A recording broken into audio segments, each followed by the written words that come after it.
Hello, my name is Waco Hitt and I am the product director here at Fluker's. Today we're in my office and we're going to talk about how to set up a tank for your bearded dragon.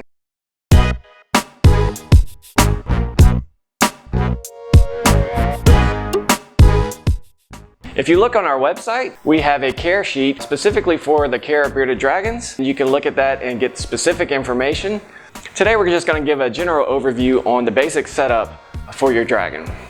When setting up a tank for a bearded dragon, there are several things to consider: heating, lighting, substrate, shelter, and nutrition. The first thing we're going to talk about is heating. Heating is very important for your bearded dragon because they're cold-blooded, so they rely on the ambient temperature, which is just the air temperature of their tank. So you want to make sure you provide a warm spot for them. If you see over here, I have one of our Fluker clamp lamps set up with an incandescent bulb. This is a very inexpensive way to set up heat for your bearded dragon. One important thing to notice about the clamp lamp with the incandescent bulb is that it's set at the end of the tank. You don't want to put the light in the middle of the tank, because what you want to do is create a gradient temperature, which is just a fancy word of having a basking area for your beardeds. If you notice the beardeds right now, they're actually basking under the incandescent light because they like the warmth that it's providing. It's very important that you give them some structure to climb on so they can either get closer to the light or get further away from the light, depending on what temperature they want to be in.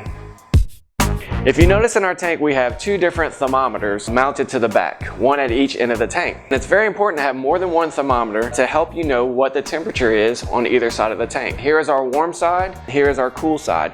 You want to have a gradient temperature of at least 10 degrees to make sure that the bearded dragon can get in the area that they want to be in. Alright, let's talk about lighting for your bearded dragon. Not only do you need lighting just to view your dragons during the day, but bearded dragons need UVB rays to process calcium inside of their bodies. What I have here is a Fluker deep dome lamp with a compact fluorescent bulb in here that provides UVB rays that the bearded dragons like to bask under during the day. So to recap our heating and lighting on our tank here, what I have on my tank is a deep dome lamp with our UVB coil bulb inside of it to provide the UVB rays that our bearded dragon needs. And I also have a Fluker clamp lamp with an on-off switch with just an incandescent bulb daylight that provides viewing light and also the heat that my beardeds need during the day. Now when I leave my office, I simply turn off both lights because the temperature in my office stays around 75 at night, which is a great temperature for your bearded in the evening time.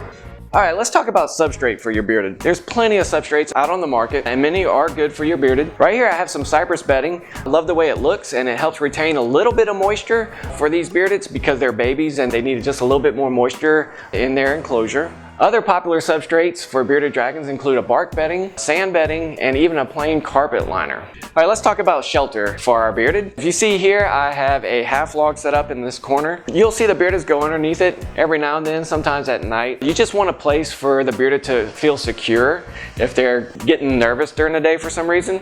I also have some driftwood and some vines set up at the other end. It's a place that they could climb to regulate their temperature and also hide underneath if they need to.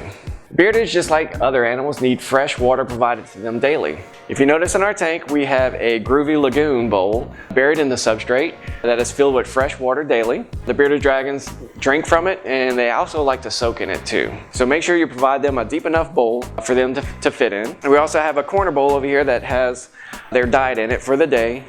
You can see here this guy is chilling and eating at the same time. One thing to consider about where you place your heating bulb or tank heater is you want to make sure that you don't put it directly over food or water for your bearded. You don't want to get the water too hot or you don't want to cook your food. Beardeds like it just the way it comes in the can. I've been keeping bearded dragons for quite a few years now. One thing that I find that's helpful when you have smaller dragons like this is I put some foilage in the tank. That way I can mist it and the bearded dragons like to lick the water off of it. It keeps them hydrated throughout the day.